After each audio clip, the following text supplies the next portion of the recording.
Have you ever felt like you're just fighting a battle against everything all at once? The modern world, man, it can feel like this overwhelming storm of demands and notifications and expectations. So in this explainer, we're going to break down a really timeless framework for navigating all that chaos and maybe, just maybe, finding a sense of calm and control.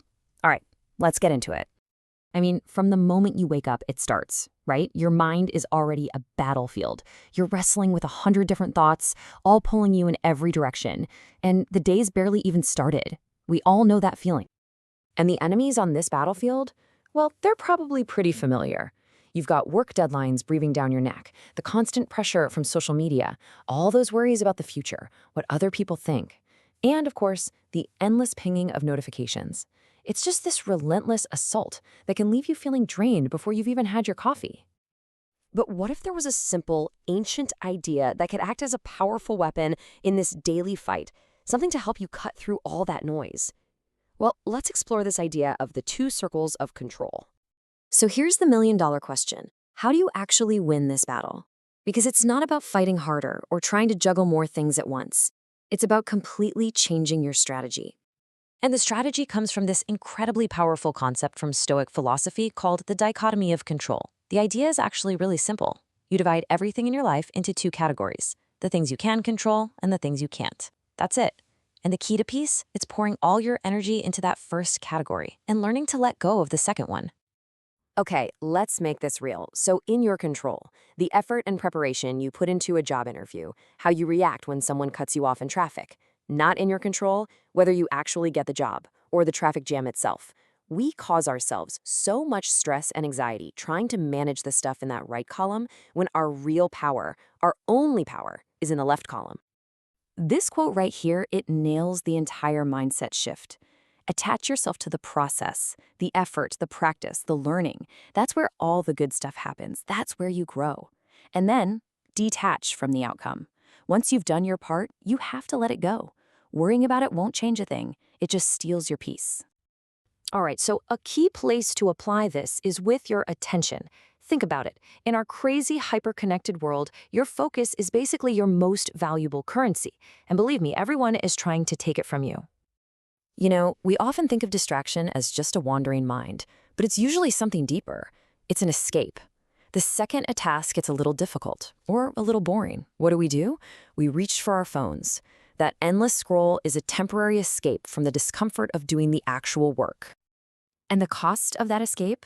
It's huge. We end up trading deep work, the focused stuff where we create real value and actually build skills, for shallow work. That's the endless cycle of emails and texts and notifications that makes us feel busy, but at the end of the day, leaves us feeling kind of empty. So how do we fight back? Well, it starts with simple, practical things. Try designing a physical space that's free from distractions. Maybe don't reach for your phone the second you wake up. You can use time blocks to schedule deep, focused work. And here's a big one. Just learn to tolerate boredom a little. Give your mind the space it needs for your best ideas to actually show up. Now, this exact same framework applies to fear. Most of us are taught to see fear as a stop sign, right? A warning. But what if fear is actually a compass? What if it's pointing directly toward the things we need to do to grow? The first step is to realize that not all fear is created equal. You've got logical fear, the fear that keeps you from touching a hot stove. Its purpose is to keep you safe. The right response is to be cautious. But most of our fears, they're psychological. The fear of rejection, the fear of failure, the fear of what people will think. Their purpose isn't safety, it's to keep you comfortable. And the only way to deal with that kind of fear is with courage. And that's the whole point. The goal is not to become fearless. That's impossible. It's to become courageous. Courage isn't the absence of fear. It's feeling that fear, acknowledging it, and then taking that step forward anyway. And this is so, so critical. Because that temporary discomfort of facing a fear is absolutely nothing compared to the long-term heavy weight of regret. Trust me, the what if that comes from letting fear win is always, always the bigger risk. So all of this, managing our attention, facing our fears, it all leads to one thing, living what you might call an aligned life.